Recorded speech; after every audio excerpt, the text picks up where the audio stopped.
What's up, everybody? Welcome back to the channel. Today, we're going to talk a little bit about something we talked about, honestly, years ago. I don't remember the last time I made this video. I know I probably talked about some of these products then, but I kind of want to bring it back because I see a lot of stuff on the Facebook forums for DJs where people have damaged their gear or terrible things have happened when they're transporting it in their car and they've got a lot of stuff stacked together. I'm just seeing a lot of damaged gear lately, and as somebody that knows how expensive this stuff is and uses it every weekend, I don't want that to happen to you. So we're going to look at two different products today that I promise you are affordable and that you need to have in your repertoire for keeping your gear safe and sound. Here we go. So one of the questions I get most often as the owner of Bunn Gear and the builder of the Bunn Gear Command Center mobile DJ booths is, can you leave your controller in the top? The answer is a little more complicated than just a yes or no. I always tell people this: for controllers like the DDJ 1000, the Flex 10, the smaller units, 100% yes. Even some of the bigger Denon and Pioneer controllers, you could even leave in there. The ones that I don't recommend leaving in that booth to where you're packing it up and the controller literally is still sitting in the top of the booth is the ones that have the moving tops, the moving platters. So Rev 7 is not my favorite to leave in there. I probably wouldn't do that. And the Rain 1, I believe it's called. So I wouldn't have those in there. So enter these Magma cases. I call them clamshell cases because of the way they open. They're super lightweight, as you can tell. You don't have to have a road case.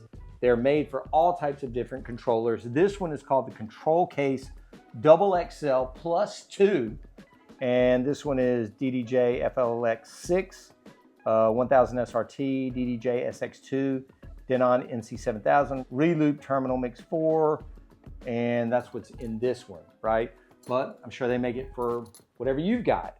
So let's take a look inside and I'll show you why I like this, mainly because of the weight and the simplicity for when you just need a simple way to get the controller to the gig and then pop it in your piece of DJ furniture, preferably the Bunn Gear Command Center. All right, so let's just open it up. Really heavy duty zippers. Again, it opens on 3 different sides. So when you open it up, you can see super simple, easy peasy. You got on top your, what I call egg crate foam that kind of stays there. And then you got 4 of these little corner pieces with the hook and loop, or Velcro, if you will, that sticks to the bottom. And then the only other thing is your shoulder strap. If you want to free up your hands, put the shoulder strap on, but that's it. Drop your controller in. Probably, depending on the size of the controller, you got a little space for your power block. Put your corner brackets on each part of the controller. Close the clamshell, and then boom, zip it up. You're ready to go. So that's item number 1 on our list for protection. Let's check out the others. Now, critical piece of gear number 2, especially if you have a Bunn Gear Command Center and you want to leave the controller in the booth like we were just talking about previously, you're going to need one of these. What are these? These are called deck savers. DECKSAVER. And as you can imagine, they make these for just about every controller on the market as well. Even the brand new ones, it's perfectly molded to fit the perimeter of the piece of gear. As you can tell, when you have crossfaders or cutouts or knobs that can't be hit or messed with, those are specifically in this mold. And when you drop it on, it's almost airtight. It's not airtight, but it feels airtight when it goes on. And again, even goes on much smaller pieces of gear. I just got this one maybe 3 or 4 days ago. Again, it's deck saver as well. This is the Sound Switch Control 1, which I'm sure I've got videos coming on that soon. This is my new lighting controller. Love it. But you can see, I mean, it's you know, a super small piece of gear, but it was probably, I think it was 300 bucks, so it's not something you want to get messed up. And again, the deck saver just kind of slips right over the top, protects all your knobs and buttons.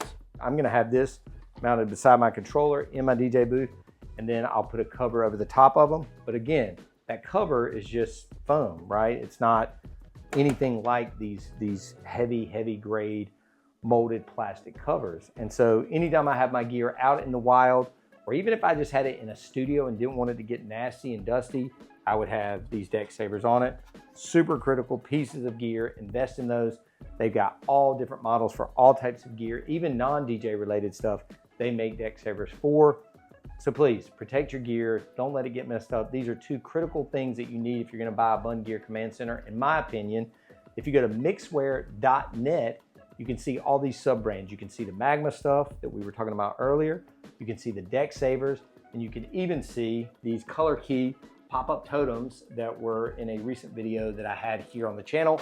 I'll put a link to the color key video down below so you can watch that as well. But all of those fall under that Mixwear parent brand, if you will. And then from there, you can basically pick the distributor that you want, your favorite gear distributor. You know I love Ben Stowe over at NLFX. I'm sure he has some of this stuff in stock and ready to ship. But choose whoever you buy gear from to get this stuff. But again, Magma soft clamshell cases, you got your deck savers, and then of course, even the color key pop-up totems in 6 and 8 foot sizes. So I hope you guys enjoyed this video. You like to see things like this. I hope it helps you whether you're a Bunn Gear Command Center owner or not. But thanks for watching. Really, seriously, leave a thumbs up if you like the video, subscribe to the channel, and I love your comments. Let me know what you think about this or what you're using to protect your gear. See you next week.